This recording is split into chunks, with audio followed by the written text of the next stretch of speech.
네, 여러분 안녕하십니까? 답답한 정치판에 날리는 시원한 싸대기 시작하겠습니다. 김태형 선생님 안녕하십니까? 네, 안녕하십니까? 야, 3월 말이 돼 버렸습니다. 네. 계속 우리가 방송 마무리하면서 선생님 다음 주에는 그렇죠. 파면하고 뵙겠습니다 그랬는데. 사람들이 뭐 예상하기로는 네네. 빠르면 2월. 그랬죠. 2월 네. 말도 얘기했었습니다. 네, 2월 그리고 말도. 뭐 늦어도 3월 초. 네. 그랬는데 4월. 야, 그러니까 4월을 얘기하면 다들 그 당시에 말도 안 되는 소리 하지 말라 했잖아요. 그랬죠. 어떻게 그때까지 미룰 수 있겠느냐. 참을 수 없었죠. 네, 근데 뭐 지금 한국 상황은 네. 윤석열 정권이 등장 이후 예. 항상 그 예상 밖의 일들이 벌어지는 한계를 모르는 나라. 네. 설마가 없는 나라. 설마가 없는 나라. 예. 네, 그런 상황이라서 지금은 뭐 거의 4월로 넘어갈 분위기 아니겠습니까? 정말 말도 안 되는 진짜. 온 국민들의 가슴에 지금 정말 천불이 일어나는. 네, 맞습니다. 네, 그런 상황입니다. 그래서 이제 저희가 지난 방송에서도 네. 이렇게 늦어지는 거 이거 혹시 큰 손해 작용 아니냐. 근데 또 그렇죠. 그런 얘기를 했었는데요. 네. 지금 이게 지금 약간 공공연해지고 있는. 그렇죠. 폭로가 있었죠. 그렇습니다. 그러니까 박선원 의원이 2월 8일 날 이제 만났는데 뭐 이제 우방국의 대사급 인사라고 하는데 네.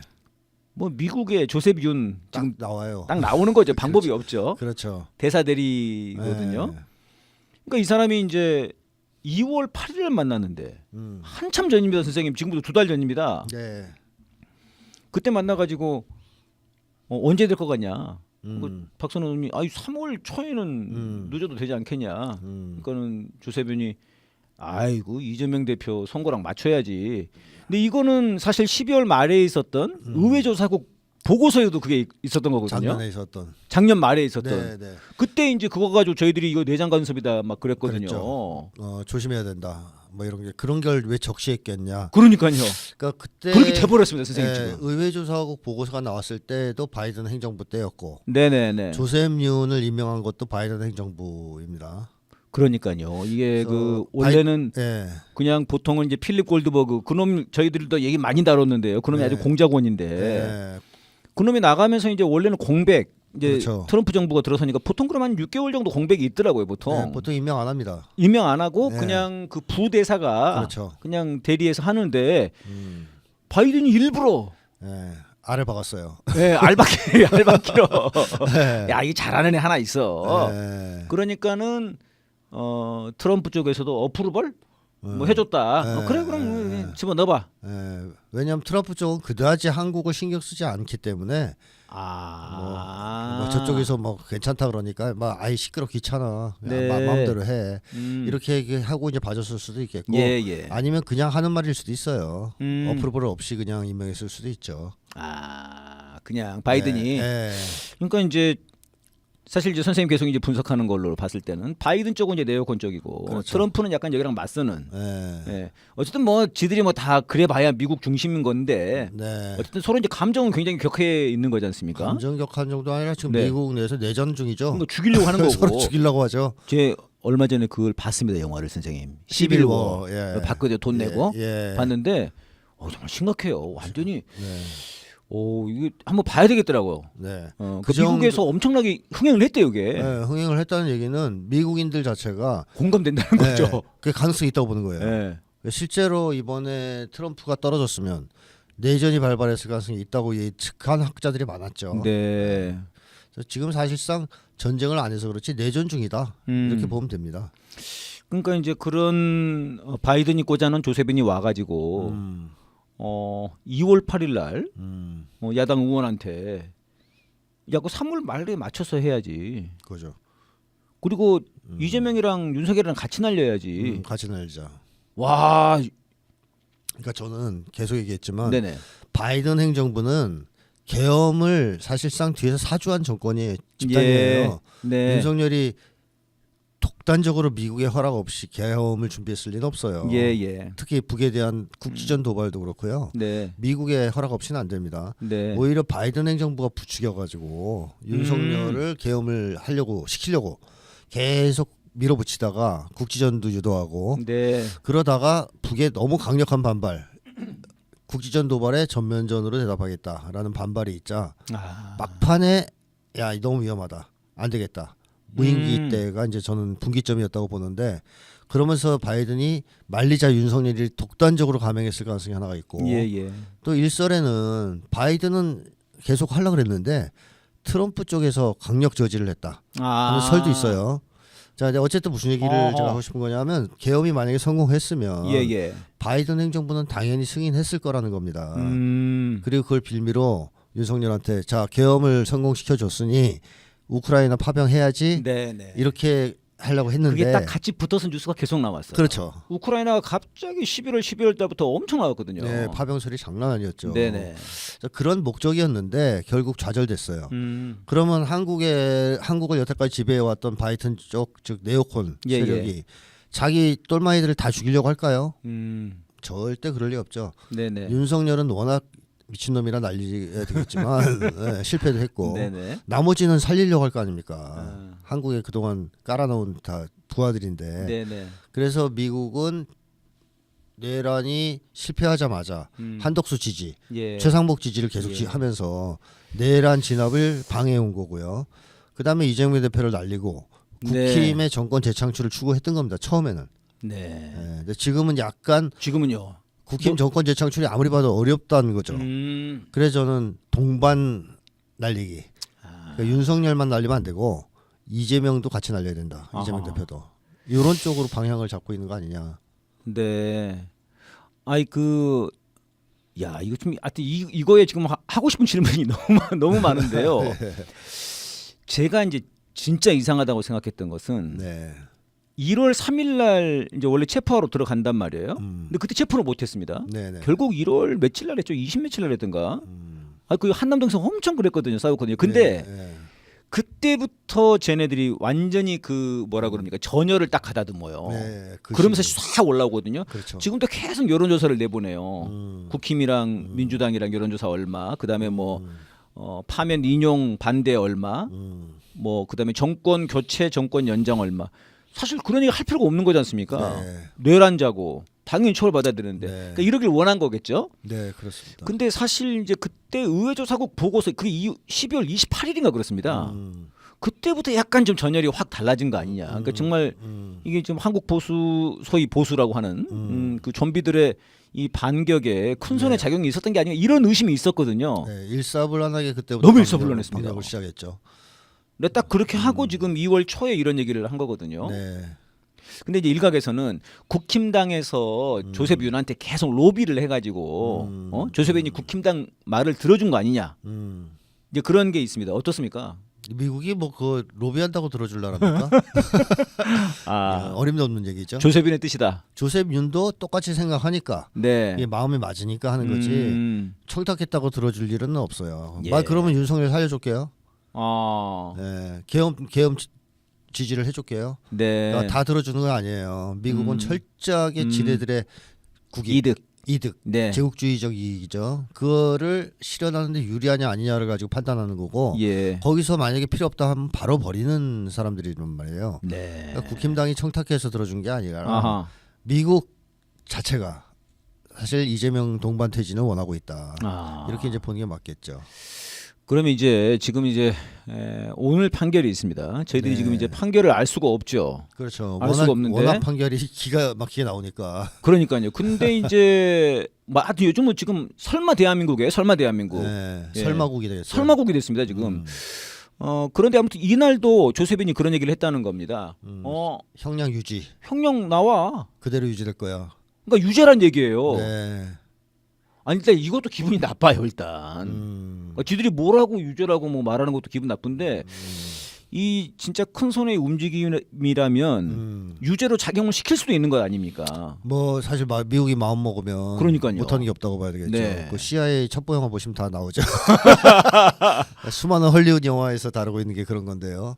마음 먹어서 못하는 건 없다. 특히 한국에서는. 한국은 다른 나라들에 비해서 미국의 지배력이 특히 강력한 나라입니다.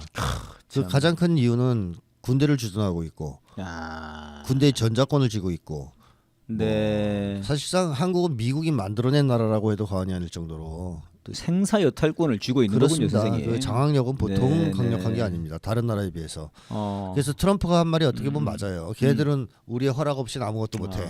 네. 라는 말을 그냥 확 던진 게 아니라 한미 관계를 아니까 그런 얘기를 했을 수 있습니다. 사실 선생님 그 얘기도 네. 대단히 그 결례 아닙니까, 선생님? 모욕적인 얘기죠. 우리 입장에서는. 야 이거 사실은 난리 났어야 됩니다. 네. 그 당시에 문재인 대통령이었는데 네. 난리 났어야 되거든요. 그렇죠. 온 나라가 들고 일어났어야 돼요. 네. 근데 아무 말도 못하죠. 아무 말도 못했죠. 네. 문재인 대통령 그때 뭐 거의 윤석열이 도청당했을 때 했던 반응이랑 비슷했습니다. 네. 우리 지켜봐 주시는 거고 약간 그렇게 말을 했죠. 사실 뭐 다 알면서도 뭐 항의를 못하는 처지에 있다 이렇게 보는 게 맞겠죠. 유일하게 미국한테 좀 목소리를 냈던 사람이 노무현 전 대통령인 것 같아요. 노무현 대통령. 네, 근데 노무현 전 대통령이 그 대가를 톡톡히 치렀죠. 미국 사람들한테 아주 결국은요. 작살이 났습니다. 검찰에게 던져준 거 아닙니까 진짜? 예. 흔들어서 네. 너 죽고 싶니? 어디서 까불어? 이라크 파병해. 네, 그렇죠. 이라크 파병이었죠 그때. 엄청난 압박을 가해서 노 전 대통령을 사실 길들이려고 했죠. 예. 그러니까 지금 이제 박선원 의원도 이거를 이제 폭로를 한 거고요. 그 다음에 이제 어제인가요? 그 김민석 의원이 심상치 않다 지금. 뭐 보이지 않는 손이 있는 것 같다 이런 얘기를 했거든요. 네. 뭐 사실 딱 집어서 이제 정치인이다 보니까 말하기는 어려웠겠지만 네. 사실 저희들이 지금 대놓고 말한 네. 사실 이름도 조세균이라고는 안 나왔습니다. 저희들이 조세균이라고밖에 추정할 수밖에 없는 건데 뭐 거의 102%의 추정이죠. 네. 근데 이거 보이지 않는 손이라 그러면 사실 이제 지금 한국의 국회의원들도 이제 느끼는 거 아닙니까? 그렇죠. 있다 뭐가 있네. 움직임을 뒤에서 조종하는 이렇게까지 세력이 있다. 늦어지는 이유가. 네. 뭐 사실상 그 박선원이나 김민석 최고위원이 이런 폭로를 할 정도면 체감하고 있다 뭔가를 이렇게 봐야 되겠고. 네. 근데 또 한편으로 뒤집어 얘기하면 한국에서 그런 미국의 배후 공작 내정 간섭을 언급한 건 사실 금기 사항인데요. 어허. 그렇지 않습니까? 네. 그걸 얘기한 사람이 아무도 없었죠. 거의 없었죠. 그리고 언급하는 것이 굉장히 위험한 일이기도 위험한 하고. 일이니까. 잘 언급을 안 합니다. 근데 이례적으로 언급했다는 것은 그만큼 미국의 내정 간섭이 노골적이고 뭐 위험 수위를 넘어섰다고 판단했을 가능성이 하나 있고 네. 또 한 가지는 그렇게 폭로해도 뒷감당을 할 수 있다는 믿는 구석이 있기 때문이다. 이렇게도 볼 수 있어요. 야, 이거는 나중에 되면은 이 방금 말씀하신 건 성기순례가 될 건데요. 네. 더 깊이 있는 설명은 나중에 하는 걸로 하죠.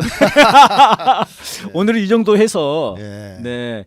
뭔가 지금 아무튼 이 미국의 그런 선생님 그동안 분석에 의하면 네오콘을 비롯한 이 라인, 바이든 라인 거기에 지금 조세균까지 있는 거고요.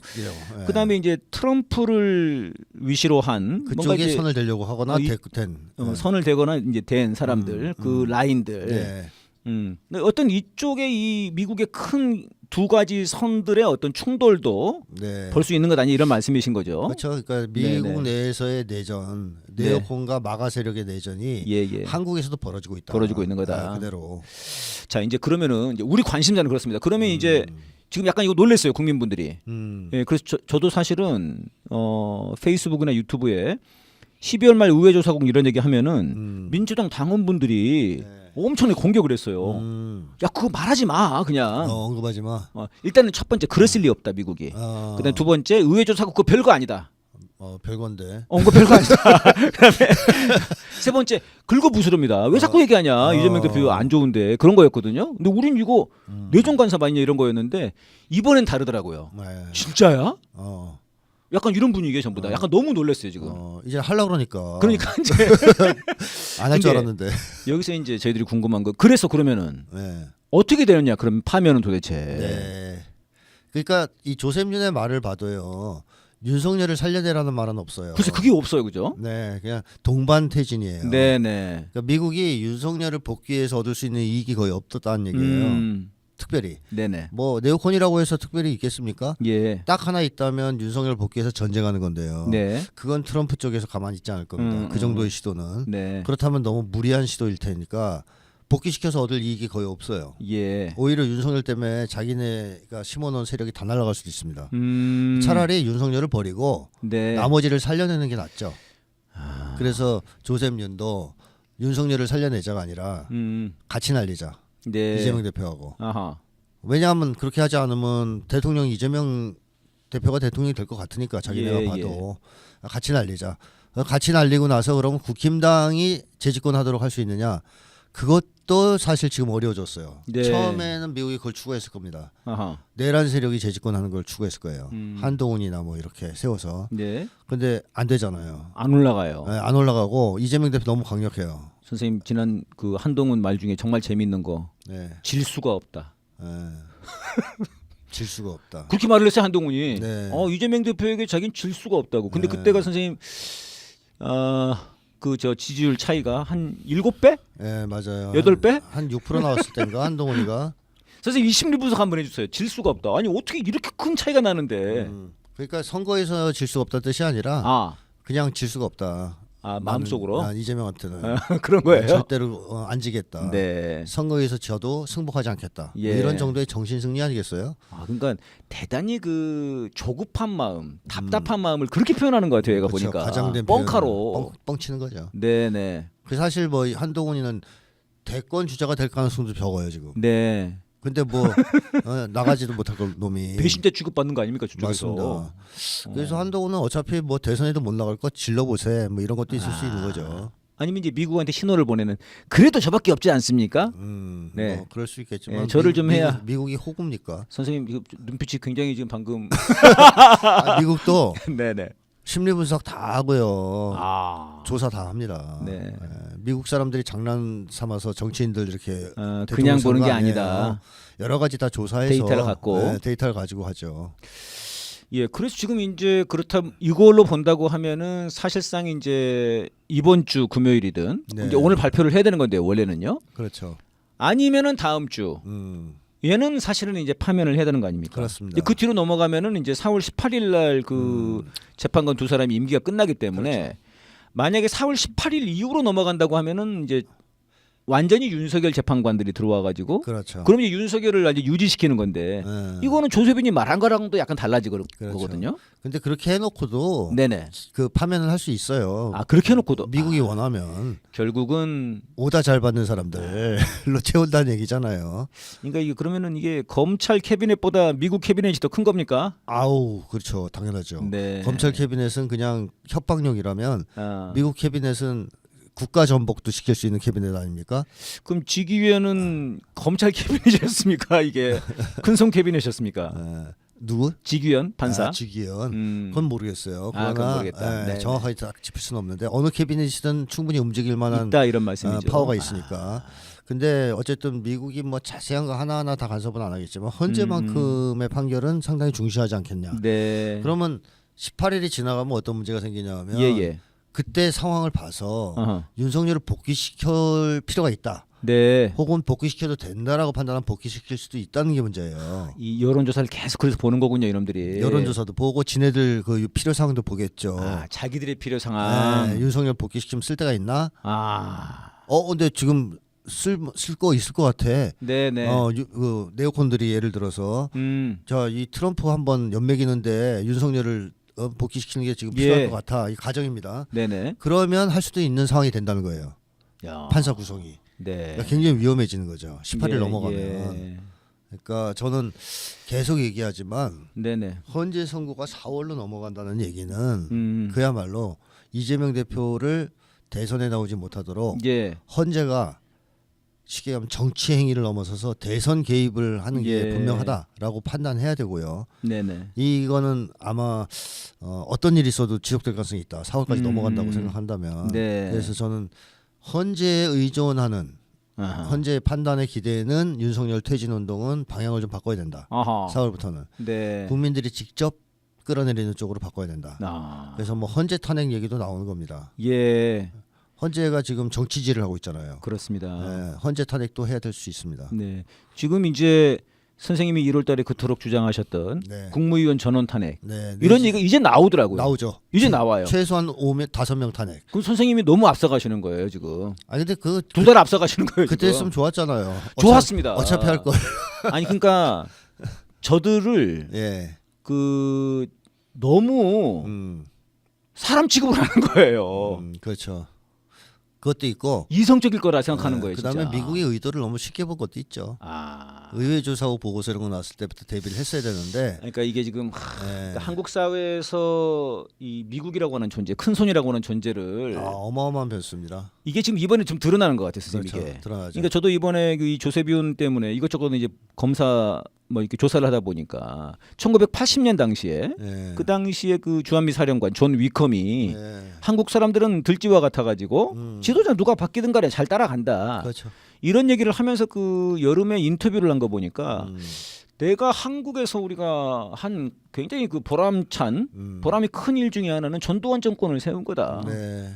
보람이 큰 일이라고 했더라고요. 네. 그 과거에 뭐 한국에서 대사를 지냈던 한 이름은 기억이 안 나지만 그 사람도 똑같은 얘기를 했어요. 네. 내가 해외에서 한 일 중에 제일 큰 업적은 박정희 정권 세운 거다. 좀 똑같은 얘기인 거지 않습니까 지금? 그렇습니다.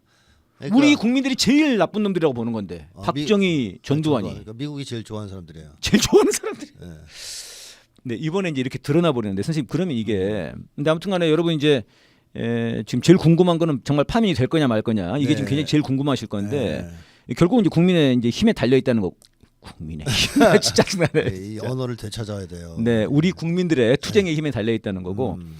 자 그러면은 이제 오늘 뭐 이제 바로 얼마 안 있으면 이제 판결이 납니다. 1시간 남았는데 이재명 대표가 유죄가 날 수도 있단 말입니다. 네, 그렇죠.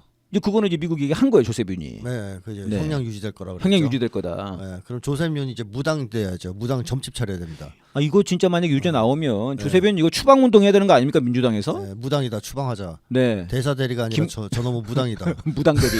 무당이다. 김건희랑 같은 급일 수도 있어요. 그렇죠. 아 이놈도 이름이 한국 이름이 윤여상이더라고요. 파평윤씨인가 또. 네. 윤석열이랑 또 같은 계열인가요? 같은 윤씨입니다. 네. 만약에 무혐의 날 수도 있는 거지 않습니까? 사실 상식적으로는 무혐의거든요. 그렇죠. 법대로 하면 무혐의죠. 그러니까요. 이게 상식이죠, 상식. 네, 상식에 기초한 판단이라면 무죄지 무죄. 정말 말도 안 되는 재판인데 이게 지금. 만약 무죄가 떨어진다. 그럼 선생님 어떻게 보십니까? 어떻게 될 거라고 보십니까? 무죄가 떨어지면 헌재가 탄핵을 빨리 인용할 가능성도 하나 있고 뭐 어차피 재판에 영향을 주려고 했는데 실패한 거니까 뭐 더 미뤄봤자 의미가 없다 해서 빨리 때릴 수도 있지만 너무 낙관하면 안 되는 것이 그러면 3심에 또 목을 걸 수도 있어요. 미국과 그 세력이 야 2심하고 맞췄는데 별다르게 좋은 결과가 없었네. 왜 우리 입김이 저기는 안 미쳤지? 뭐 이러면서 그러면 3심이 남았잖아.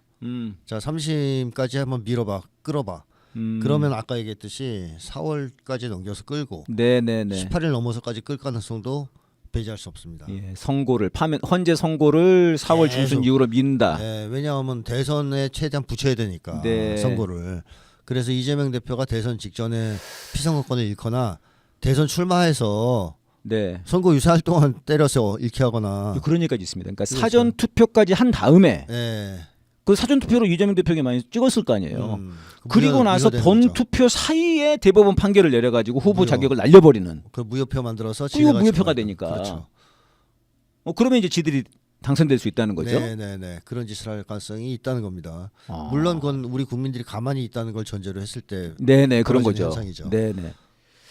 아니 이제 그러면은 결국은 이제 어쨌든 간에 이재명 대표가 오늘 유죄가 나든 무죄가 나든 어떤 식으로든 없애려고 한다는 것이 기본인 거 아닙니까? 이미 지금? 그게 드러난 거예요. 그러니까요. 헌재가 이재명 대표 죽이기. 그러니까 이재명 대표 동참한 거죠 지금 헌재도. 동참하고 있다는 게 확실히 드러난 겁니다 지금. 그러니까 그렇고 또 사실상 지금 한 2주 정도 전에 러시아제 권총을 사가지고 암살하려고 하는 시도도 있었고 그거를 제보를 한 거지 않습니까? 그 사실 그래서 이제 저희들도 그 신익희 후보처럼 그때도 후보 등록했는데 죽은 거 아닙니까? 그렇죠. 그런 것처럼 이제 사실상 후보 등록을 한 뒤로 지금 대법원으로 죽이든 실제 총으로 죽이든 그러니까 이재명 대표를 죽이려고 한다는 것이 공공연하고 이게 다른 사람도 아니고 미국 대사의 입에서 아웃이란 말이 나온 거거든요. 이재명 아웃. 윤석열 이재명 물론 윤석열 같이 깼습니다만 윤석열 아웃은 당연한 건데 갑자기 여기서 이재명 아웃이 왜 나오냐는 거죠. 근데 왜 이렇게 미국이 싫어하냐는 겁니다. 이게 진짜 궁금한 거거든요. 이재명을 왜 이재명 대표 이렇게 싫어하냐. 뭐 좋게 얘기하면 이재명 대표는 애국적인 사람, 공익을 추구하는 사람, 또 미국의 통제를 잘 받지 않는 사람이기 때문에 싫어하는 겁니다. 그러니까 미국이 좋아하는 사람 매국노예요. 단순하게 얘기하면. 그러니까 미국이 가장 사랑하는 사람들은 매국노. 근데 이제 대체로 매국노들은 이제 미친 놈들이거든요. 그래가지고 젤렌스키라든가 윤석열 같은 짓을 해요. 그러니까 전쟁 나든 말든. 그러니까 미국의 딜레마가 이제 그런 거죠. 매국노들이 너무 인기가 없고 또라이 짓을 하고 부정부패가 심하고 뭐 어느 정도 하면 봐주겠는데 그 정권을 잃을 정도로 국가적 혼란이 초래될 정도로 나쁜 짓을 많이 한단 말이에요. 그러니까 미국 말만 충실히 따르면 좋겠는데. 그래서 매국노들을 좋아하되 괜찮은 매국노를 찾으려는 딜레마가 있지만 그 찾겠습니까? 매국노 치고 제대로 된 사람이 있겠어요? 그래서 뭐 항상 미국은 자기네 말을 얼마나 잘 듣냐가 기준이란 말이에요. 자기네 말 안 들을 사람은 뺄라 그러죠. 근데 이재명 대표가 사실 그동안 미국에 러브콜을 많이 했어요. 한미동맹 지지 결의안도 뭐 국회에서 통과시키고 얼마 전에 했습니다. 그다음에 미국에 대해서 우호적 발언을 계속 하고 있어요. 그렇습니다. 그냥 미국 안 믿는 거예요. 조사를 해보니 저 사람은 국민의 이익을 배신할 만한 인간이 못 돼. 그러니까 중요한 순간에 국익이 충돌하면 우리 말 안 듣고 국민들 편에 설 거야. 이런 의심을 거두지 못하고 있다. 사실 그런 얘기는 또 최근에도 했죠. 그 3프로 TV에 나와서였던가. 아니 뭐 트럼프처럼 국익을 위해서 해야 되는 거 아니냐 정치를. 그렇죠. 그런 얘기를 했죠. 그래서 미국에서 제일 그 이재명 대표를 꺼리는 것은 중국을 포위해서 압박해야 되는데 지금 미국의 주적이 중국으로 바뀌었잖아요. 중국을 포위 압박해야 되는데 그러려면 한국이 동참을 해줘야 됩니다. 이거 고분고분이 과연 할까? 국익에는 반하는 행동이기 때문에 또 혹시라도 중국과 전쟁이라든가 이렇게 무력 분쟁이 발발하면 한국군이 거기 좀 참가해야 될 텐데 과연 그거에 허락을 할까? 이재명은 안 할 것 같은데. 그런 불안감. 그런 불안감 때문에 가능하면 지키고 싶어하는. 저는 이제 그런 생각도 들더라고요. 사실 그 얼마 전에 젤렌스키를 백악관까지 불러가지고 소명해. 근데 난 못해. 막 이렇게 개겼지 않습니까? 그랬죠. 사실 젤렌스키 정도면은 윤석열보다 더 개 아닙니까? 그렇죠. 윤석열을 따라갈 수 있을지는 모르겠는데. 그래요? 윤석열만큼의 개라고 해야 될까요, 그럼요? 사실 뭐 발가락 핥고 있는 애들 아닙니까, 걔들 다. 그런데도 이렇게 개기는데. 야씨. 그러니까 조금만 이제 불안해도 견디지를 못하는 거 아닌가 그런 생각이 좀 들더라고요. 그렇죠. 그러니까 지들이 옛날에 힘이 셀 때는 찍소리도 못하게 하는데 이제는 막 찍소리까지 하니까 발가락 핥던 놈도 찍소리를 하니까. 그러니까 만약에 한국의 대통령이 당선됐는데 국민적 지지가 굉장히 높고 이 사람이 독자 노선을 취한다 그랬을 때 옛날에는 아작을 내면 되는데 지금은 그 정도만큼의 힘이 없고 옛날에는 사실 제재만 해도 항복할 수밖에 없는 상황이지 않습니까? 근데 지금은 제재하면은 뭐 러시아나 중국이랑 관계를 회복하거나 브릭스와 관계를 회복하는 길이 있어요. 그렇죠. 그러니까 지금 남미 쪽에 살 길이 있죠, 살 길이. 남미 쪽이 좀 그런 상황이란 말이에요. 막 미국이 압박을 가하자 우리 그럼 브릭스에 가입할래? 막 이런 얘기가 나오는 거 아니에요? 그러니까 옛날하고는 다른 거죠 상황이 미국이. 그러니까 옛날보다 더 불안하다는 말이 맞는 겁니다. 이거 괜찮은 사람 괜히 인정했다가 나중에 우리한테 더 얻으면 어떡하지? 괜히 또 러시아랑 화해하면 어떡하지? 이러면 골치 아픈데 그러면 최대한 그럴 일이 없는 우리 말 잘 듣는 개를 시켜야 돼. 이렇게 이제 생각할 수밖에 없는 상황이죠. 그래서 도저히 이재명 대표는 안 된다. 안 된다. 위험하다. 사실 압도적인 국민들 지지가 있는 겁니다. 저도 여론조사에서 진짜 이거는 미국이 봤을 때 미치고 환장하겠다고 생각하는 거는 그러니까 민주당이랑 국힘당은 비슷비슷해요, 솔직히. 여론조사가. 그다음에 심지어는 탄핵 인용 이것도 뭐 70%였다가 60%까지 떨어지기도 하거든요. 근데 대선 주자로 하면 이재명 대표가 압도적이에요. 그렇죠. 48%? 뭐 거의 50%예요. 거의 50% 넘었다고 봐야죠. 그다음에 뭐 김문수 한다고 해봐야 뭐 10몇 프로.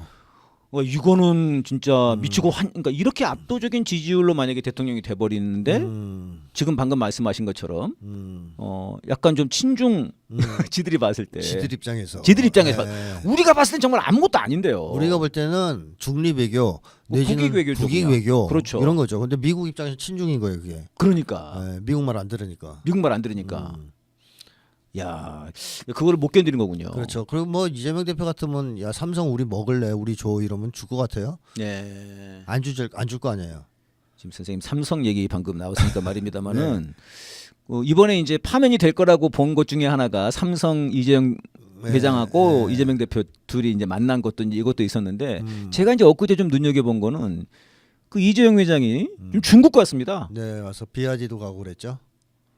야, 이건 약간 좀 엇서는 거 아닌가요, 미국한테?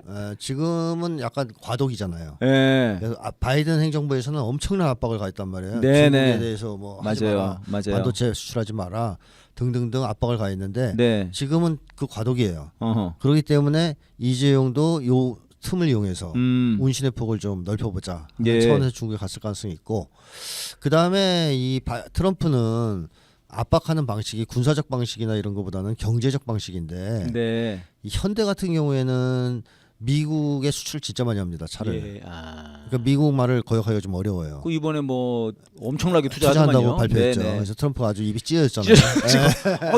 이렇게 여기다 관세 전혀 없어. 여기서 만드는 건데 그렇죠. 미국에서. 근데 반도체는 얘가 달라요. 반도체는 미국이 다 먹으려고 그러는 중이란 말이에요. 그래서 반도체는 중국에 팔아야 됩니다. 중국 시장이 중요하고 중국과의 협력이 중요합니다. 이재용 입장에서는. 네, 그래서 이재용은 지금 미국에 올인하는 것이 삼성의 미래를 위해서 좋지 않기 때문에 중국 쪽하고도 관계를 회복해야 될 필요가 있어요. 네. 그게 가능하다면 해보려고 하는 거겠죠. 네네. 또 향후 만약에 뭐 트럼프가 과감하게 북미 관계를 개선하고 한반도 문제가 풀리고 그러면 남쪽의 운신의 폭이 이제 넓어지지 않습니까? 네, 그렇죠. 그때 되면은 중국하고 관계를 회복한다 해도 뭐 강력한 제재를 한다든가 이런 건 어려울 수 있어요. 그래서 그런 것까지 예측한다면 사실상 좀 멀리 내다보고 하는 행보일 수도 있는 거죠. 중국과의 관계에서는. 선생님 사실 지금 선생님 말씀하신 게 뭐 아주 뭐 독특한 정세 분석이 아니라 상식적으로는 그렇게 생각해야 되는 거 아닙니까, 진짜? 그렇죠. 먹고 살려면은 삼성 잘못하면 망하게 생겼는데. 지금 엄청나게 힘들잖아요, 지금. 뭐 지금 5만 전자냐, 6만 전자냐 지금 이러고 있는데. 야, 그렇게 만약에 진짜 야 북미 회담 돼가지고 잘 되고 이럴 수도 있고. 야, 지금 북중러가 지금 경제는 뭐 중국 특히 러시아는 잘 되고 있는데 유럽도 지금 다 중국이랑 지금 편들려고 그러는데 야 우리도 좀 해야지. 라고 생각하는 게 상식인데요, 그게. 아니 실제로 테슬라의 머스크조차 중국을 중시하는데요. 애플도 그러고. 네, 머스크네요. 중국 시장 포기 못한다. 너무 크다. 여기를 어떻게 포기하냐. 그러니까 그런 제가 보기엔 이제 이재용이 갔다는 거는 그런 것까지도 포석을 두고 가는 건데 그 저희들이 한 2년 전에 얘기했던 이 탄핵 집회에 삼성이 나와야 된다 지금. 그렇죠, 맞습니다. 윤석열 이놈들 돼가지고 지금 나라 망하게 생겼는데 반도체만 해도 중국에서 생산하는 것이 월등하게 유리하거든요. 미국보다. 뭐 비용이 적게 든다를 넘어서서 인프라가 굉장히 잘 갖춰져 있어요. 미국에 비해서 중국이. 그러니까 중국에서 생산하는 것만큼 이 이윤을 크게 볼 수 있는 데가 없어요. 그러니까 애플하고 테슬라니 뭐니 다 중국에 공장 짓는 거죠. 뭐 그게 뭐 대단히 중국하고 사이가 좋아서 그러겠습니까? 돈 벌려고 들어간 거지. 돈 벌려고 들어간 거죠. 삼성도 돈 벌려면 중국에 들어가야 된단 말이에요. 자꾸 중국하고 거리를 두니까 핸드폰도 지금 중국에서 거의 다 추방당해서 삼성 점유율이 거의 바닥까지 떨어졌어요. 그러니까 그런 것들이 이익이 안 되지 않습니까? 장기적으로 볼 때 순경제적 관점에서 본다면 중국과의 관계를 회복하는 게 맞죠. 그러니까 삼성은 자본가답게 움직이는 건데. 그러니까요. 그게 이제 참 우리 그 정치를 놓고 봐도 경제를 놓고 봐도 사실 이제는 이 그 우리 국익 중심으로 해서 정말 이 미국의 말도 안 되는 이 반중 반러 이거를 이제 이겨내야 되는데요. 지들은 러시아랑 지금 막 회담까지 하면서 관계 정상화 할 겁니다. 아마. 그러니까요. 근데 이제 이렇게 사실 어쨌든 간에 이 큰 손의 움직임으로 이게 지금 판결이 늦어지고 뭐 이렇게 이제 분석이 되는데 결국은 이게 드러나 버린 거 아닙니까? 드러났죠. 폭로가 됐죠. 폭로가 돼 버리는 거 아닙니까? 원래 폭로되면 안 되는데. 안 되는 건데 이거 얘들 알면 안 되는데. 그래도 뭐 완벽한 비밀은 없어서 대체로 사후에라도 폭로가 되긴 되죠. 근데 지금은 이제 너무 빨리 난 거죠. 실시간으로 폭로가 되고 있어서. 아까 제가 말한 그 존 위컴의 인터뷰나 뭐 선생님 말씀하셨던 그 4.19 그 박정희 세운 거 이런 거는 한참 지나서 수십 년 지나서 밝혀지는 건데 지금 이거는 2월 초에 한 게 지금 2달 다 안 되는데 밝혀지는 거거든요.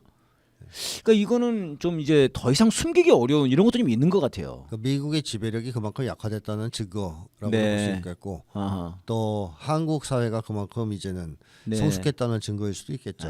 옛날엔 그런 거를 뭐 폭로도 안 할 뿐만 아니라 폭로돼도 다 쉬쉬. 아이 형님들 그렇죠. 건드리면 안 돼. 그만 말해. 그리고 금기야.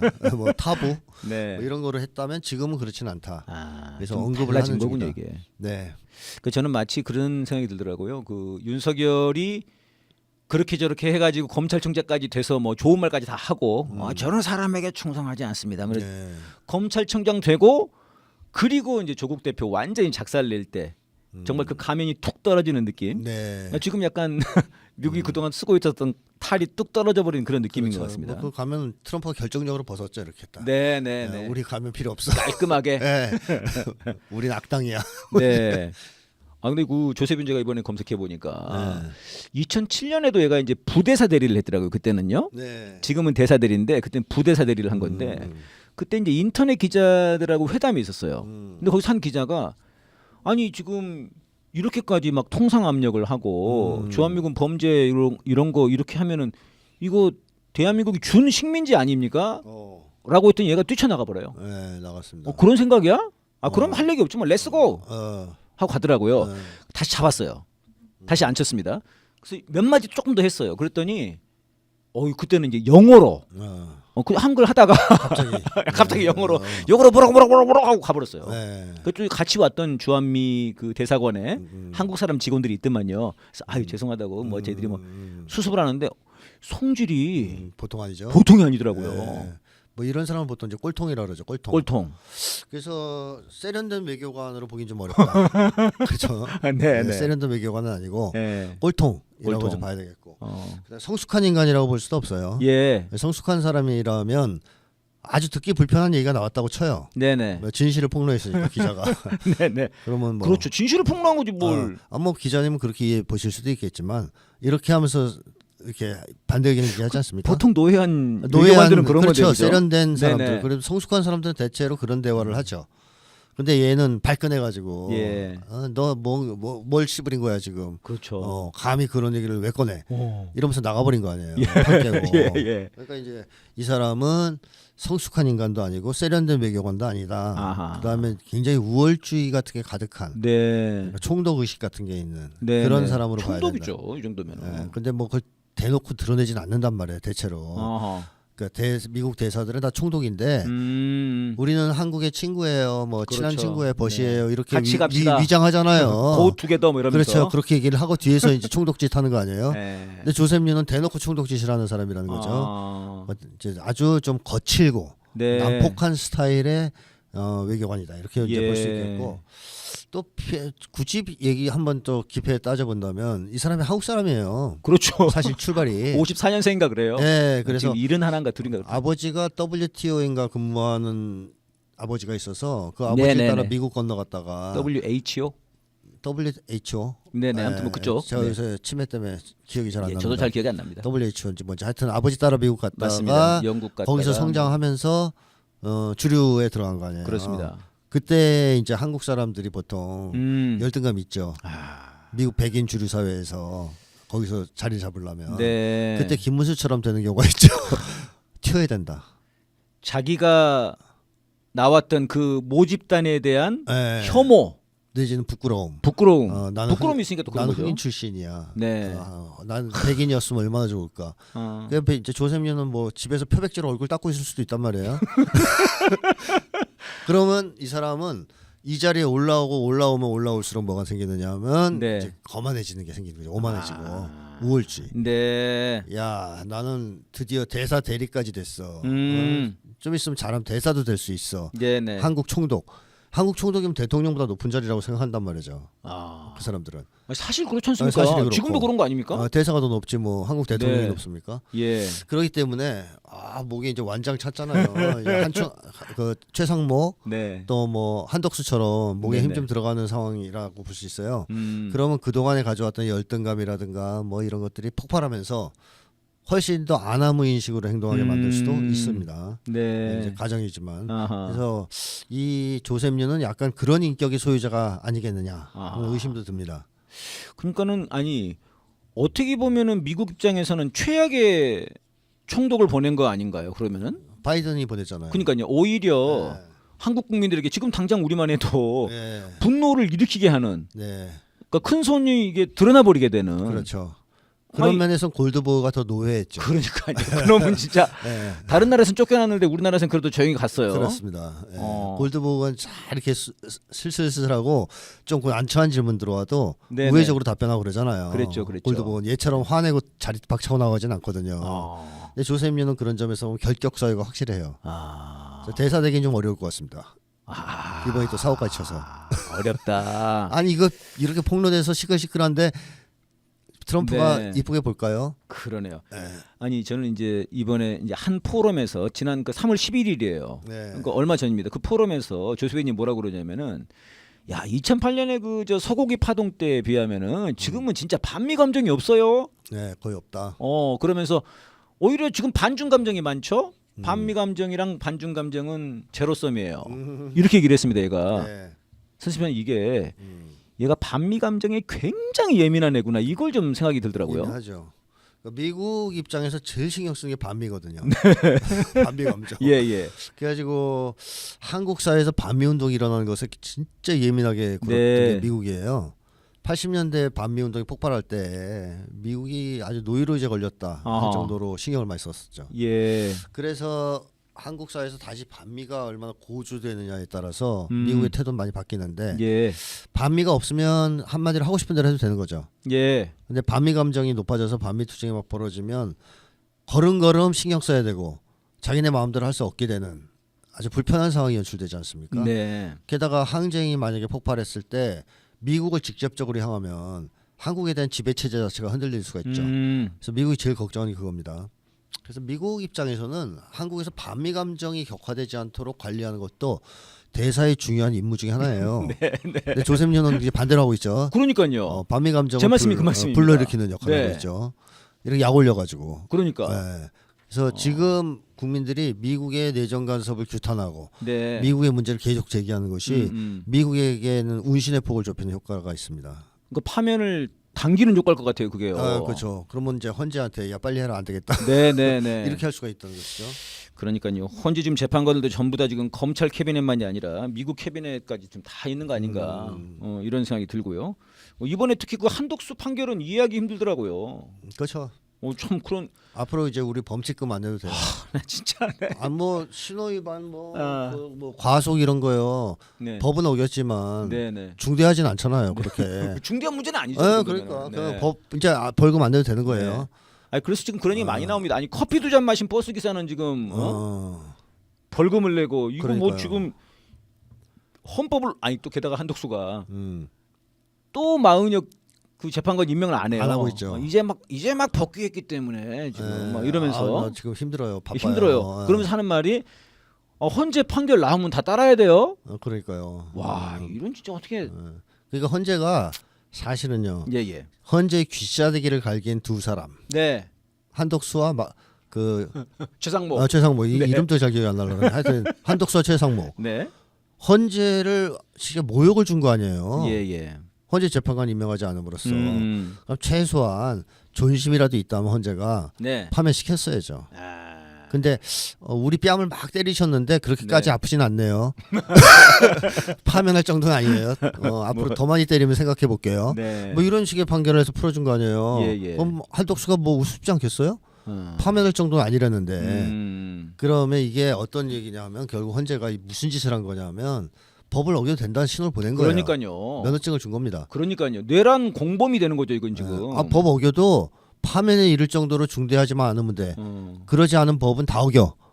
이 신호를 공직사회에 준 거 아니에요? 예. 그러면 도대체 파면이 될 정도로 중대한 법은 뭐냐? 그건 누가 판단합니까? 진행하겠다는 거예요. 헌재가 자의적으로. 그러니까 저는 이제 헌재는 중립적인 헌법기관이 아니고 더 이상 국민의힘, 국힘당의 우군 동료가 됐다. 그래서 이름도 바꿔야 된다고 봅니다. 헌재당. 헌재당. 네. 이미 당이다. 당이다. 이게 정치 세력이에요. 정치 세력이 됐으니까. 국힘당 옆에 헌재당이 있다. 이런 거죠. 네. 둘이 국헌당, 국헌을 국헌 물란당, 네. 국헌 파괴당 그렇게 되네요. 지금 이제 만약에 파면을 기각한다면 이제 항쟁이 벌어질 거다 네. 이런 거고요. 국민분들이 지금 뭐 댓글에 다 그런 게 많습니다. 근데 지금까지는 내가 참고 내가 돈만 보내고 네. 후원만 하고 내가 시청만 하고 이러고 있지만 만약에 기각만 시켜봐라 내가 직장 때려치고 올라간다 내가. 그렇죠. 그런 분들이 지금 엄청 많거든요. 어차피 기각되면 한국은 망할 그렇죠. 거 아니에요. 망하죠. 네, 뭐 지옥이고 불바다가 뭐 피바다가 바로 펼칠 텐데. 우크라이나 뭐 잽도 아니죠 뭐. 그럼요. 전쟁하려고 발버둥 칠 건데. 직장이고 뭐가 다 필요 없어요 그때는. 아니, 사실은 그래서 이제 민주당 분들에게 좀 부탁을 하는 겁니다. 좀 앞뒤 재지 말고 밀어붙여라 다 그냥 날리고. 그렇죠. 권력을 가져와야 된다 국회로. 저는 네네. 마지노선이 있어야 된다고 봅니다. 네. 이번 주까지 선거를 하든가 아니면 최소한 선거일을 공지해야 됩니다. 네네. 이번 주까지. 네네. 그걸 안 한다면 헌재가 헌정을 파괴하고 정치에 개입하고 그렇습니다. 대통령 후보를 자기네가 좌지우지하겠다. 한마디로 야당 후보를 죽이기에 동참하는 거 아니에요. 예. 그러니까 이재명 죽이기에 별동대로 활동하게 되는 거예요. 헌재가. 네. 이 사태를 그대로 수수방관할 수는 없습니다. 그럼 우리가 그거에 뭐 속수무책으로 당해서 이재명 대표 날리고 네. 뭐 이낙연 세울 거예요? 그러니까 안 되지 않습니까?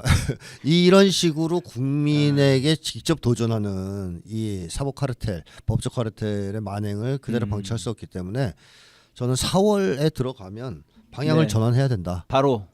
네. 네. 그러니까 헌재 얘기해야 돼요. 이번 주까지 공지하지 않는다면 판결하거나 공지하지 그다음에 않으면 헌재 판단 필요 없다.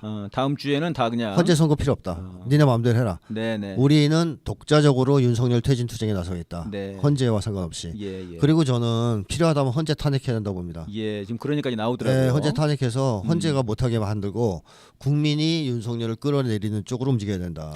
그러니까 저도 그렇습니다. 이게 헌법재판소라는 게 원래 만들어진 취지가 그렇죠. 히틀러를 경험한 독일이 다시는 그런 독재자가 나오지 않도록 하자고 만든 거고 네. 우리나라에서도 전두환 뒤에 정말 피와 땀으로 만들어낸 게 헌재인데 그렇죠. 아니 윤석열 같은 이런 독재자를 막아내지 못한다면 그게 무슨 필요가 있습니까? 그런 기구가 네. 우리에게 그러니까 독재를 막아내지 못하는데 그때만 해도 재판관들이나 예. 이 검찰들이 지금 정도로 타락하지는 않았습니다. 근데 90년대 이후에 한국 사회는 사실 개개인의 양심 같은 거에 의존하기에는 너무 많이 망가졌어요. 예. 타락했습니다. 특히 기득권 세력이 그렇습니다. 야, 이건 진짜 선생님 아니면 분석할 수 없는 겁니다. 이게. 네, 그래서 9명이 위험해진 거예요. 특히. 그러니까 80년대, 90년대만 해도 그래도 법관이 어느 정도의 법에 대한 어떤 원칙, 법을 지키려고 하는 어떤 입장, 양심 이런 것이 좀 있었다고 본다면 시간이 점점 흐르면서 거의 다 사익 추구형으로 바뀌고 기득권화 됐잖아요. 법조계가. 네. 그러면서 헌재도 같이 병들었다. 그러면 이제는 판사 한 명의 판결에 의존하는 것이 과거보다 훨씬 더 위험해졌다고 보면 됩니다. 예. 과거에는 군부 독재에 굴복한 일부 판사들, 정치 판사들의 판결이 문제였다면 그래도 그때는 소신 있게 무죄 때린 사람들이 있었어요. 예, 추미애 전 장관 같은 분이 소신 있게 때려가지고 징계도 받고 뭐 불이익도 받고 그러지 않았습니까? 그런 사람들이 꽤 있었단 말입니다. 예. 지금은 그런 사람들을 진짜 가뭄에 콩나듯이 볼 수 있는 정도로 인물 어떻게 한국인의 질이 좀 떨어졌잖아요. 이걸 본다면 헌재 같은 시스템은 유효하지 않다. 예. 더 이상. 그러니까요. 그렇게 봐야죠. 저는 또 이제 어이없는 게 온 국민들이 내란을 지켜봤고요. 네. 온 국민들이 헌재 그 재판 과정을 다 봤습니다. 네. 그런데도 이거를 판결을 안 한다? 네. 이거를 파면을 기각한다? 이거는 진짜 완전히 온 국민을 기만하는 거죠, 진짜. 그렇죠. 네. 네. 그리고 그 위험 부담이 좀 커요. 그러니까 말입니다. 네, 그걸 했을 때. 그 이제 보수 쪽에서도 뭐 소위 뭐 김진이나 조갑재나 뭐 정규재 이런 사람들도 뭐 항쟁이 일어날 거다. 다 일치되게 얘기하죠. 뭐 그렇게 하더라고요. 네. 왜냐하면 윤석열이 복귀하면 통치할 수 있습니까? 네. 내란 일으켰던 놈이 바로 또 계엄이고 전쟁이고. 무슨 통치를 해요? 통치가 안 되죠. 그러니까 식물 대통령일 수밖에 없는 건데 뭐 임기 중 개헌 이런 걸 꺼낸다 해서 뭐 진정될 것도 아니고 그러면 당연히 윤석열은 그걸 알기 때문에 개업 때리려고 할 겁니다. 예. 그러면 뭐 할 게 없으니까요. 개업 때리려고 할 거고 국회는 목숨을 걸고 저지하려고 하겠죠. 예. 근데 윤석열이 이게 마땅치 않다 싶으면 전쟁까지도 불사할 사람 아니에요. 그러니까요. 그러니까 이러한 상황들이 예견된다 충분히. 그랬을 때 국민들이 가만히 집에 있을 국민들이 아니지 않습니까? 예. 그래서 한국의 상황이 통제불능 상황으로 치달을 가능성이 있고 네네. 심한 경우에는 내전까지도 예상할 수 있는 상황이에요. 네. 왜냐하면 군대가 윤석열 말을 고분고분 들을 거란 보장이 없어요. 김진도 예. 그 얘기를 하잖아요. 네네 맞아요. 중앙일보 전논소위원도. 예. 그게 통제 못한다. 왜냐하면 1차 계엄 실패했기 때문에 군인들도 봤어요. 네네. 여기에 가담했다가 실패하면 어떻게 되는지 내란범 될 수 있다는 거. 그래서 명령을 안 받을 가능성이 높다는 것이고 예. 또 밑으로 내려가면 내려갈수록 그런 인식은 커요.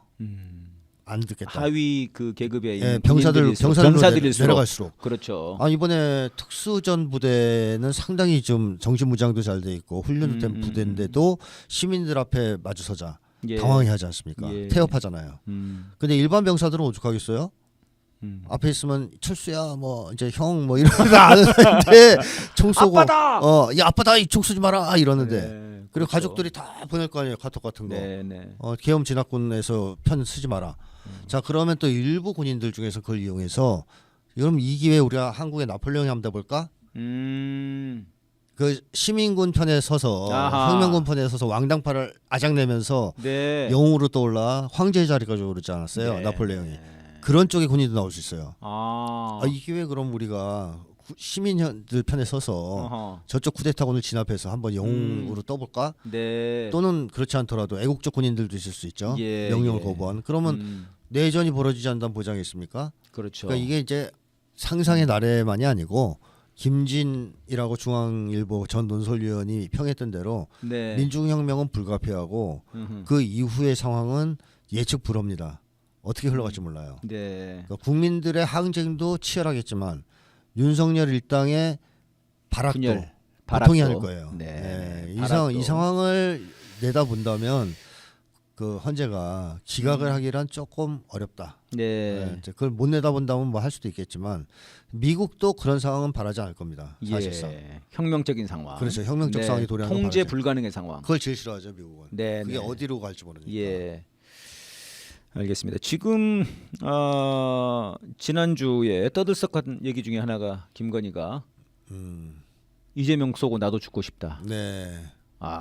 선생님 이거 이제 다른 데서 분석들을 많이 하셨을 건데 네. 네, 이게 뭐 더 타임즈에도 실렸어요. 네, 실려가지고 그렇죠. 이거는 뭐 디자이어 투 머더 살해 욕구다. 그러니까 저는 궁금한 게 선생님,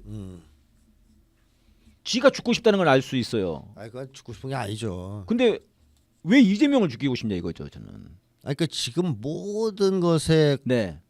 자기들의 의도를 네. 가로막는 것이 이재명이거든요. 야. 그러니까 이재명 대표만 없으면 뭐 좀 해볼 것 같은데 자기들이 봐도 미국 마음이 김건희 마음이네 그럼. 그렇죠 사실상 미국도 그런 거고 왜 이재명이라는 인간이 있어가지고 우리가 마음대로 할 수 없는 거야 이 상황을. 뭘 그렇게 마음대로 못하겠죠 이재명 대표가. 국힘당 재집권도 이재명 때문에 안 되죠. 이재명 총선 대표가 졌고. 압도적으로 지지를 받는데요. 대적할 주자가 없어요. 한동훈이가 뭐 질 수 없다는데 내보내보세요. 네. 바로 지지. 네. 그러니까 이재명 대표가 있는 한 국힘당 정권 재창출 안 됩니다. 또 이재명 대표가 있는 한 수박들이 집권한 일도 없어요. 예. 수박들 정도만 돼도 미국이 조금 어떻게 해볼 수 있잖아요. 네. 그래 이낙연 뭐 윤석열보다는 못하지만 그래도 뭐 네네. 이렇게 된단 말이에요. 이재명 대표는 아니지란 말이에요. 그러니까 이재명 대표가 걸음걸음 가로막으면서 정권 재창출도 불가능하게 만들고 또 보수 대연합을 통한 수박들 중심의 의원 내각제 같은 것도 가로막고 있고 네. 되는 게 없는 거예요. 한마디로 눈에 가시죠. 미국은 그럴 수 있다 치는데. 김건희도 이낙연 정도가 돼야 사면을 받을 수 있단 말이에요. 지가 감옥을 안 가야 되니까. 그렇죠. 윤석열하고 자기가 살 길은 정권 재창출은 어렵다고 보고 국힘당으로의. 네네. 그러면 최소한 민주당으로 가더라도 이재명은 아니어야 이재명 대표 얼마 전에 얘기했어요. 내란 세력에 대한 사면은 없다고. 그러니까 김건희가 그걸 모르겠어요. 말 안 한다고. 네. 내란을 저지른 사람들 진짜 범죄자들을 용서하지 않을 것이라는 것쯤은 알 겁니다. 네. 그렇기 때문에 김건희 입장에서는 이재명 대표가 되면 우리는 깜빵행위야. 아하. 가면 못 나와. 네. 이재명은 막아야 돼. 이게 이제 죽이고 싶다는 마음으로 표현되는 거고요. 이 뭐뭐 하고 죽고 싶다는 사람 절대 안 죽어요. 네. 제가 장담하건데. 뒤에 말은 거짓말이다. 네. 아. 네가 나를 버리면 죽을 거야. 안 죽어요, 네, 그 사람. 물론 자살 시도는 합니다. 네. 그렇지만 죽으려고 하는 게 아니에요. 공갈이죠? 공갈 협박이에요. 네. 자해 공갈단 같은 거예요. 아. 뛰어들어서 차에 부딪혀가지고서 막 돈 뜯어내는 거랑 똑같은 거예요. 본질이.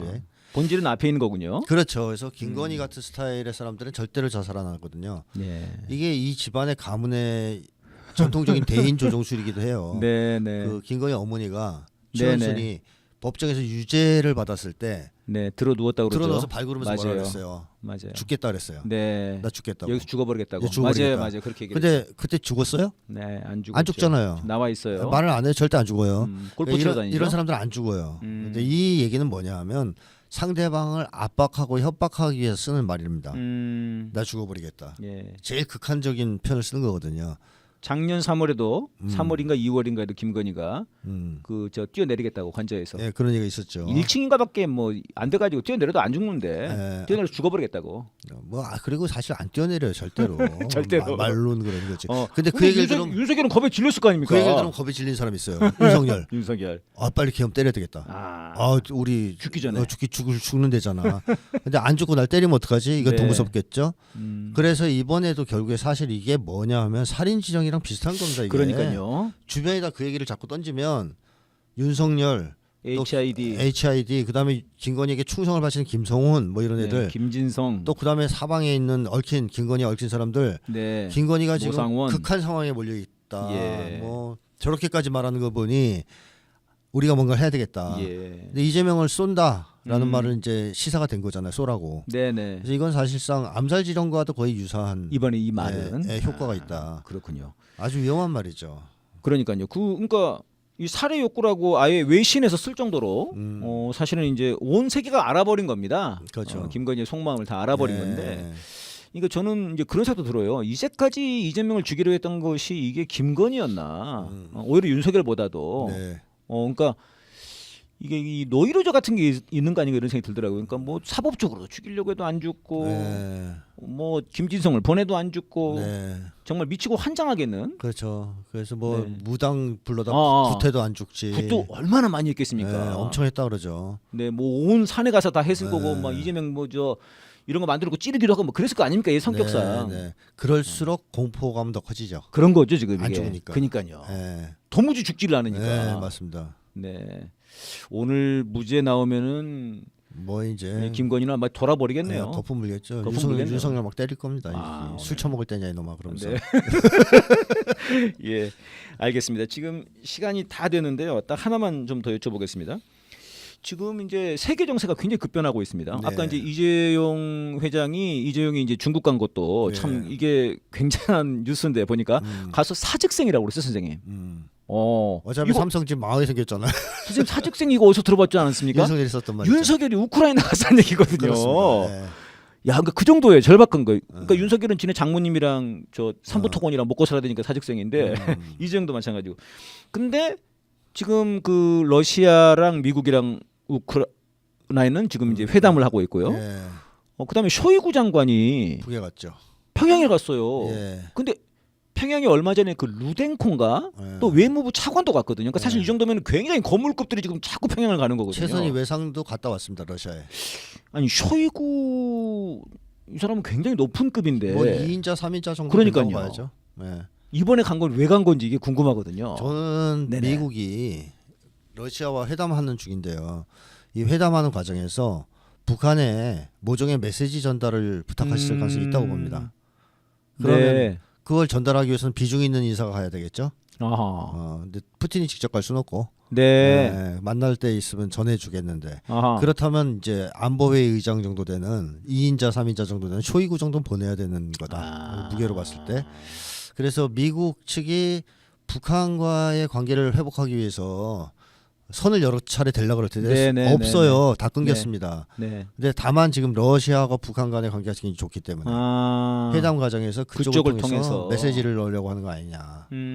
뭐 북쪽에서는 당연히 이제 일단 들어는 보겠죠. 그래서 트럼프 정권에서 북한과의 대화, 협상 이런 걸 하기 위해서 이미 시동을 좀 걸고 있는 모습이 좀 있다. 이렇게 평가할 수 있을 것 같습니다. 그러니까 지금 사실 저희들은 대체로 나온 걸로는 이제 5월달에 그 전승절 행사. 네, 전승절 행사. 이때 이제 북한이 뭐 북한을 초대했다는 거 아닙니까, 러시아가? 초대했죠, 일단. 네네 했는데 뭐 이때쯤 뭐 좀 정상회담 러시아에서 해보자 뭐 이런 얘기들은 좀 나오곤 했는데 그걸 하려면 지금 접촉이 있어야죠. 네네. 5월 9일 날 만약에 북미가 정상이 러시아에서 만난다 만약에 네네. 그러려면 지금쯤이면 사전 접촉을 해야 돼요. 그래서 의제 조율이 상당히 되고 나서 네네네. 5월 9일 날 만나야죠. 네. 무턱대고 만나자 그러면 북에서 안 만나주거든요. 만나줄 리가 없죠. 가지도 않을 겁니다 아마. 네. 그래서 그런 것들 때문에 지금 미국이 좀 바쁜 거 아니냐. 그러니까 그런 지금 이제 러시아와 북러 정상회담 정도가 아니라 뭔가 좀 미국의 좀 요구 이제 대화 통로로서 이렇게 북한에서 안 만나주니까 그런 거 아니냐. 예, 그런 거네요. 예, 알겠습니다. 지금 뭐 전 세계적으로는 미국 불매 운동이 벌어지고 있습니다. 유럽에서 뭐 캐나다에서 네. 미국이 지금 걱정할 건 한국의 반미 감정이 아니에요. 그렇죠. 지금 전 세계에서 벌어지고 있는 반미 감정인데. 네, 저희들도 뭐 반미냐 뭐 이렇게 해가지고 뭐 팔짝 뛰고 그럴 게 아니고 우리도 우리 국익을 위해서 멕시코 대통령처럼 좀 뭐 캐나다도 마찬가지더라고요. 유럽도 마찬가지고 저희들도 저희 살 길을 찾았으면 좋겠습니다. 파면 진짜 다음 주 이번 주 안에 하여튼 선고라도 안 되면 우리는 방향 전환해야 됩니다. 네, 여러분 이제 저희 제목도 싸대기에서 항쟁으로 바꿔야 되지 않을까? 네, 항쟁 싸대기로 가보도록 하겠습니다. 네, 오늘 방송 여기서 마치겠습니다. 선생님 고맙습니다. 고맙습니다.